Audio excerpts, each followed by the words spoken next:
Hi, my name is Jane Powell. Welcome to Community Connections, brought to you by the Greater Kanawha Valley Foundation. This is a show showcasing community involvement. Today, my guest is Alissa Novoselick, Executive Director of Tamarack Foundation for the Arts. Welcome, Alissa. Thanks for having me. I'm so glad you're here. It's great to be here. So we have lots to learn about the Tamarack Foundation. Why don't you start by telling us some of the work you're doing there? Sure. Again, thanks for having me today.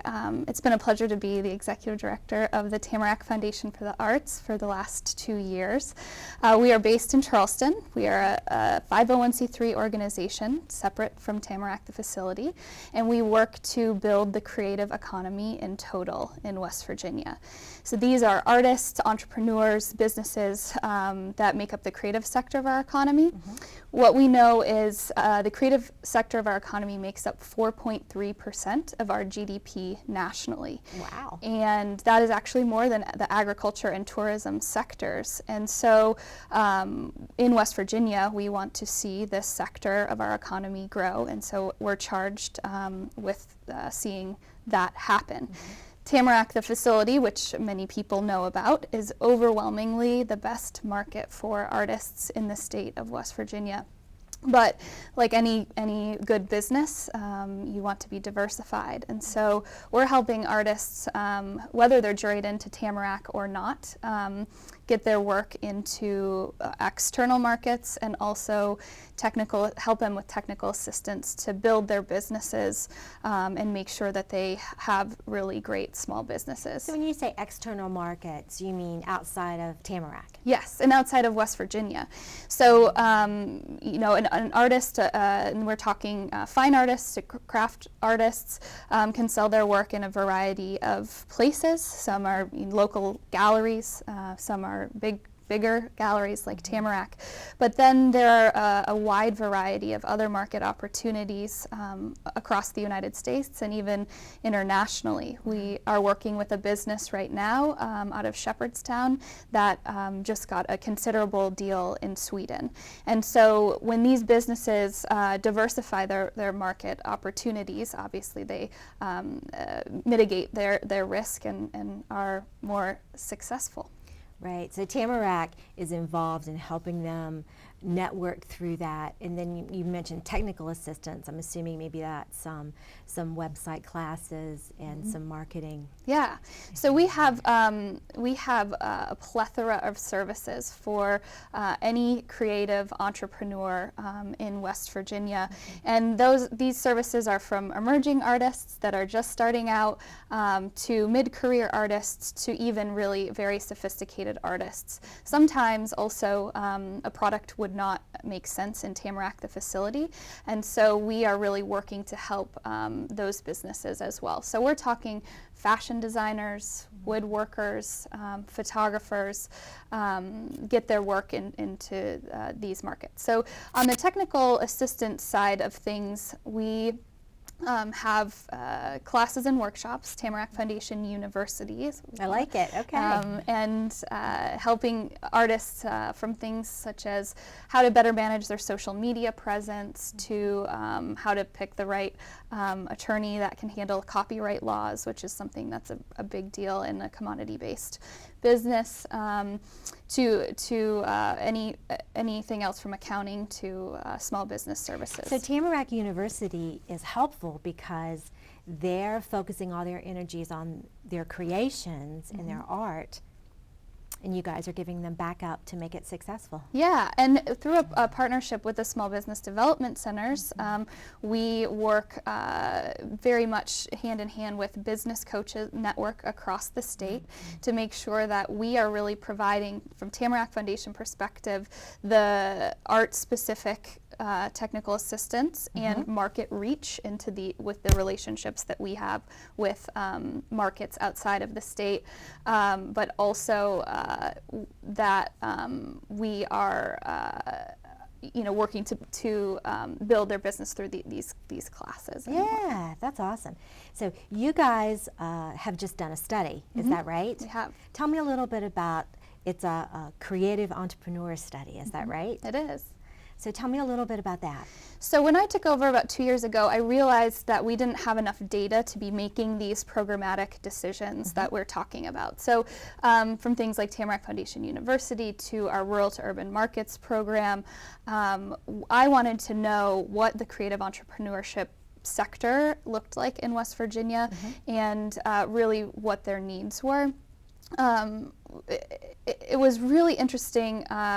We got over 500 responses from almost all of the counties in West Virginia, and what we found was that the stereotyped creative entrepreneur that we might think of in our minds, maybe it's an older craft-based woman doing that work, was just not true. So 4 of the 10 of our creative entrepreneurs were male. There were very different sectors represented in this economy, or in this report. Woodworking Being one.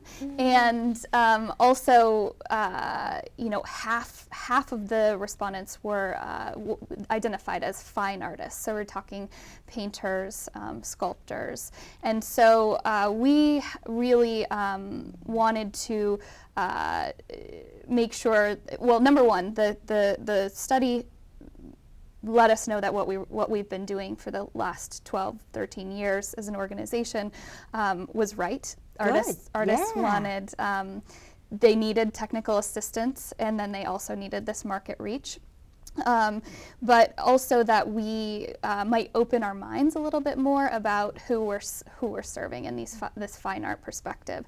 So with that, in our Rural to Urban Markets program, which gets the artists' work into these markets, we open that up to fine artists. So right now we're working to build the relationships with galleries. One example is we're working with a photographer named John Ryan Brubaker out of Thomas, West Virginia.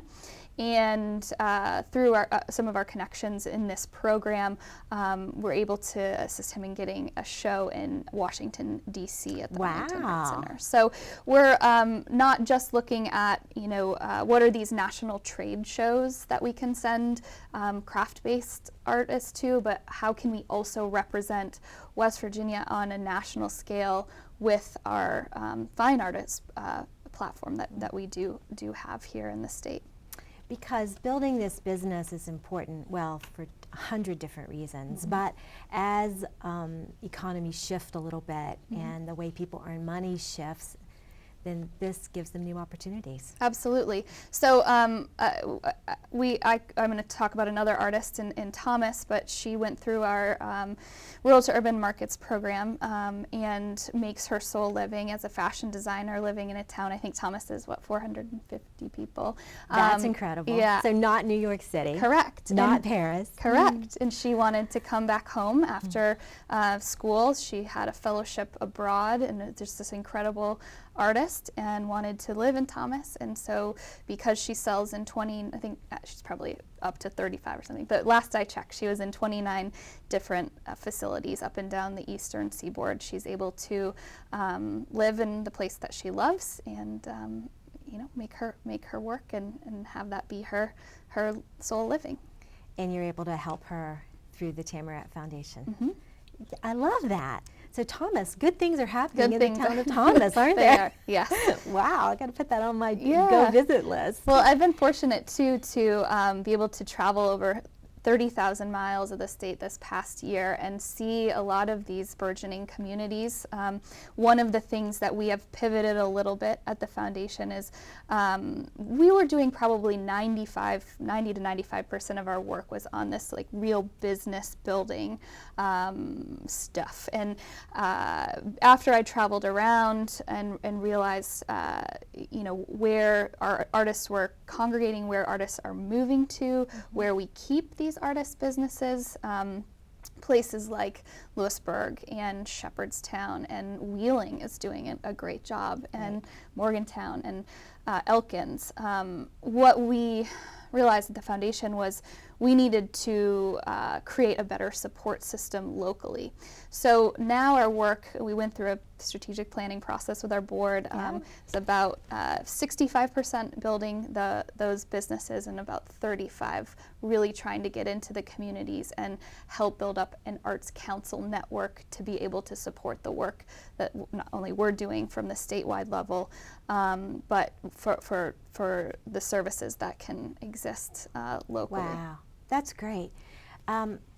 When you think back over the years, because you've been in this position 2 years, is that right? What are the accomplishments? And I know there are a lot. Sure. So let's hit the highlights of some of your accomplishments. Yeah, so I'm really proud of the work that we've done internally and externally. So data-wise, by the numbers, last year we served 1,800 businesses, artist-based creative businesses from around the state. Hand in hand, we worked with upwards about 20, and we're talking like really intense work with these businesses, with business coaching and getting them off the ground. Another great success that I'm really proud of is the launch of our Emerging Artist Fellowship. And it's our pilot year this year, but for a lot of the reasons we were just talking about, we knew that we had this great resource in our university system, and we were putting out really high quality artists from all of our schools across West Virginia. And a lot of these students, I think WVU has the statistic that 74% of students leave the state within 5 years of graduation. And we knew we needed to do something about that because we want these creative people starting their businesses here in West Virginia. Keeping their businesses here. Yeah, right. exactly. And so this Emerging Artists Fellowship, the pilot year, we worked with the university system and identified we could only pick 2 based on our financial constraints. I hope to be able to do a whole lot more in the future. But 2 of the 17 that were nominated by the schools were selected, and so a woman out of Wheeling and one out of Fairmont, and they are our pilot emerging artists, an illustrator, graphic designer who has aspirations of doing a lot of work, whether it's for magazines or client-based work, and then also the potter who also would like to start different lines for her ceramics. Nice. Well, and we've hit on different cities, Wheeling and Beckley and Lewisburg, so we're covering the state. I guess we should point out that you're dealing with all 55 counties, is that right? Yep, absolutely. That you have artists everywhere in the state. Yes, and we just did a speaker series as part of Tamarack Foundation University where we got these national instructors to come in, and thanks to a generous grant from the Benedum Foundation, we were able to provide that for free to the artists around the state. And I think we're up to 51 counties that we have had people participate in that. Wonderful. Yeah, so what's coming up in 2017? So we're really excited. For the first time, we're doing a West Virginia Creative Entrepreneur Think Tank in February. So that is on February 11th in Flatwoods. So that's a continuation of this preliminary data work. And so we would like to get all of creative businesses in the room together and really map out a strategy for not only policy work that affects small businesses in the state, but also how we can better serve those businesses. And this real Arts Council development piece, I think, is going to be a very important piece of what we do in 2017, just because we're a staff of 3 here in Charleston, and as I said, we're statewide, and we really believe that by building up that infrastructure, that will happen. In addition, continuation of the programs that we do. One of the greatest successes this past year that we're really ramping up our marketing initiatives on is the West Virginia Creative Network. And so anyone out there who is an artist, please get on our platform. It's a very inclusive We can learn more about this platform. on your website, is that right? And I guess we should give that website address, which is www.tamaracfoundation.org. Correct. And if you have any questions, you could call the Tamarack office. You could reach them at their website, or you could call them at 304-926-3770. Alissa, thanks so much for joining us Thanks today. for having me. Thanks for being here and watching Community Connections. We'll see you next time.